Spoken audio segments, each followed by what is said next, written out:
మాధవి గారు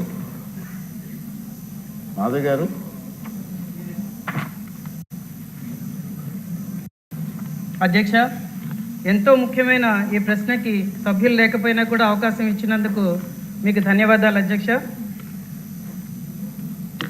టీచర్ మెరుగైన సమాజం అందించడం కోసం ఏ స్వార్థం లేకుండా పనిచేసే ఒక వ్యక్తి.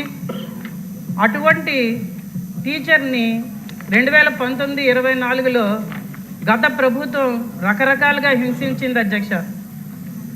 నోటిఫికేషన్ విడుదల చేస్తామని, ఎన్నో పోస్టులు భర్తీ చేస్తామని వాళ్ళని ఘనంగా మోసం చేసిన ప్రభుత్వంగా మిగిలిపోయింది అధ్యక్ష. అది వాళ్ళు శాలరీలు కూడా సరిగ్గా ఇవ్వకుండా వాళ్ళ చేత నానా చాకరీ చేయించి, తక్కువ టీచర్లు ఉన్న స్కూళ్ళు ఉంటే ఆ స్కూళ్ళలో కూడా వాళ్ళకి రకరకాల యాప్లు రిలీజ్ చేసి పుండు మీద కారంలో లాగా వాళ్ళ చేత వాటి మీద దృష్టి మళ్లించి విద్యార్థులకి మెరుగైన విద్యను అందించనివ్వకుండా చేసిన ప్రభుత్వం గత ప్రభుత్వం అధ్యక్ష. ఆ గత ప్రభుత్వ హయాంలో టీచర్స్ అందరూ కూడా చాలా ఇబ్బందులకు గురయ్యారు అధ్యక్ష. అది మన వివరాల్లోకి వెళ్తే మటుకు ఈరోజు సరిపోదు.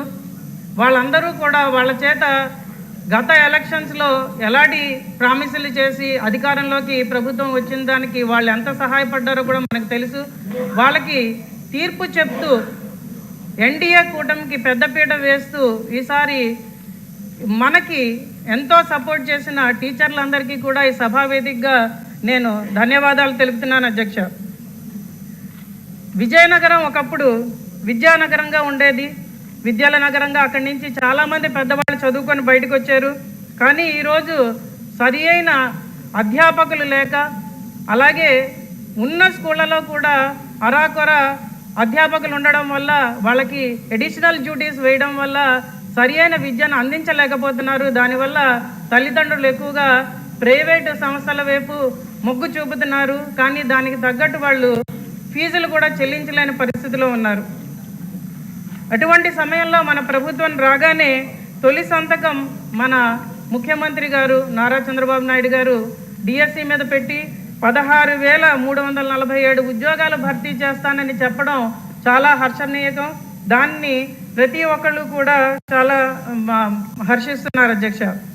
కాబట్టి నేను అడుగుతున్నది ఏంటంటే, మా నియోజకవర్గాన్ని తీసుకున్నా, రాష్ట్రంలో చాలా నియోజకవర్గాలు తీసుకున్నా ఈరోజు ఇల్లిటరసీ ఎక్కువగా ఉన్నది. అలాగే గవర్నమెంట్ స్కూల్స్కి పూర్వ వైభవం రావాలి. ఎందుకంటే గత ప్రభుత్వంలో నాడు నేడు పెట్టారు, దానివల్ల పెద్ద ప్రయోజనం లేదని ప్రతి ఒక్కళ్ళు చెప్తారు. ఎందుకంటే బయట పెయింటింగ్లు వేసారు, లోపల పెచ్చులు రాలిపోతున్నాయి అన్నది ప్రతి ఒక్కళ్ళు చెప్తున్నారు. దానివల్ల చాలా నష్టం జరిగింది, చాలా నిధులు మళ్లింపు జరిగింది అన్నది ప్రతి ఒక్కరు చెప్తున్న నిజం.